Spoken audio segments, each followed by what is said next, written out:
This is the story of a quiet town with a dark tradition, where masked killers turn a celebration into a blood-soaked massacre and an ending you'll never see coming.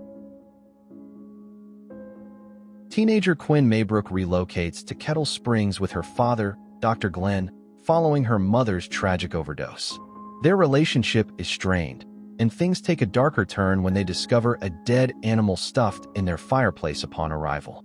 On her first day at school, Quinn meets their neighbor Rust, who walks her over. In class, she clashes with the bitter Mr. Verne, landing herself in detention. A prank by other students escalates tensions, but also earns Quinn new friends: Janet, Ronnie, Tucker, Matt, and Cole. The group shows her their homemade movies, often featuring Tucker and Matt dressed up as the infamous clown, Friendo. Later, Quinn dines with her father, where Sheriff Dunn warns her to stay away from those teens, blaming them for the fire that destroyed the syrup factory. Ignoring the warning, Quinn sneaks off to join them. Together, they pull a stunt at the liquor store, distracting the clerk so they can grab beers, paid for, and a bottle of liquor, stolen, for a late-night hangout. That night, the group stages a gruesome prank, pretending Matt's guts are spilling out in a Friendo skit, frightening Quinn. In a quieter moment, Cole confides in her, sharing the guilt he carries over his sister's accidental death. They connect over their shared grief, and when Cole drops Quinn off, she gets close to him, right in front of Glenn, who angrily forbids her from seeing them again. Later, as Quinn watches the video the teens filmed, she notices something chilling. Hidden in the background is another Friendo mask, one nobody remembers wearing. At Tucker's house, he spends the night drumming alone until the doorbell camera shows what looks like Friendo outside. Assuming it's just Matt messing with him, Tucker dismisses it, until he finds a jack-in-the-box hidden in his closet. Suddenly, Friendo emerges from the shadows, slashes Tucker's throat, and wraps his body in plastic. The following day, the entire town gathers for the Founders' Day parade, led by Mayor Arthur Hill, Cole's father. Cole's relationship with him remains tense after the tragic loss of his sister.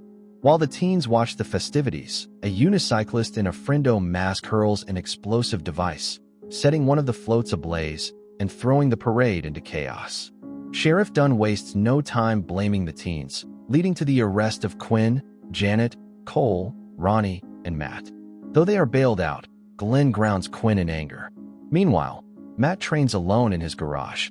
Just as he prepares to lift a barbell, Friendo swaps it for a handsaw. No matter how hard Matt struggles, Friendo forces the saw down, gruesomely severing his head. That night, Quinn sneaks out with Cole to attend a party by the cornfield. On their way, they encounter Rust standing eerily with a dead deer in hand. Disturbed, they continue to the party, where Quinn and Cole briefly slip away to a shed. But when Cole suddenly pulls back, Quinn storms off, embarrassed. Janet and Ronnie tease that Cole rejects every girl. The tension between Quinn and Janet nearly escalates, until Ginger stumbles out of the cornfield, collapsing with an arrow in her back. Moments later, Matt's severed head is hurled into the group. At first, the teens assume it's another staged video. But when Quinn checks Ginger's pulse and finds nothing, they realize the horrifying truth: they've been tossing around Matt's real head. From the cornfield, Friendo suddenly emerges, loosing arrows at the crowd. One partygoer takes a fatal shot to the face before Rust arrives, blasting Friendo with his shotgun. But the horror escalates when an entire group of masked Friendos step out of the cornfield. One lunges forward, only to have his hand blown off by Rust. Quinn, Cole, Janet, Ronnie, and Rust rush into a shed for cover. Inside, tensions rise as the girls learn about Rust and Cole's complicated past, hinting at Cole's struggle with his own identity. Searching for escape, the teens uncover a hatch leading to the sewage pit. They rig propane tanks to explode, sacrificing the shed to slow the Friendos. The plan works, yet Rust is left behind, seemingly consumed in the fiery blast. Meanwhile, Glenn discovers Quinn has snuck out. While searching for her, he is ambushed by two Friendos, one of them the man Rust had injured earlier. Forced to tend to the wounded Friendo, Glenn notices a walkie-talkie on his belt and seizes a chance to distract the other. As the injured Friendo flatlines, Glenn tricks his partner into using a defibrillator, forcing him to drop his knife. Glenn seizes the weapon, stabbing the friendo in the neck and leaving him to bleed out, before setting off to rescue his daughter. On the road, the teens flag down a police car, only to realize Sheriff Dunn is behind the wheel. Instead of helping, he arrests Cole, leaving the others vulnerable. As Quinn, Ronnie, and Janet flee through the cornfield toward the Tillersons' home, Ronnie is brutally cut down, impaled by a chainsaw-wielding friendo. The girls make it to the house, only to find its walls plastered with photos of themselves. Too late, Quinn realizes they've walked straight into a trap. A friendo attacks, driving a pitchfork through Janet and electrocuting her against a ceiling light. In a desperate act, Quinn wrenches the pitchfork free and impales the friendo, killing him.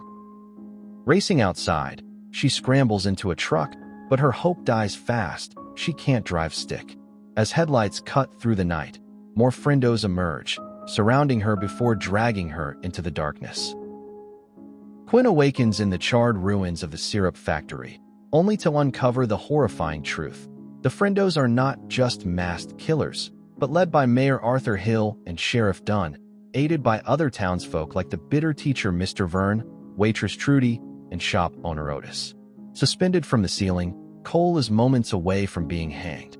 Hill explains with chilling pride that this ritual is a Founders' Day tradition, dating back to the early 1900s.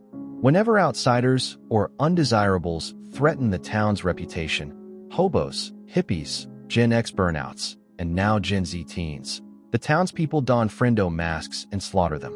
Hill even admits to starting the syrup factory fire for insurance money, all while blaming Cole for his sister's death.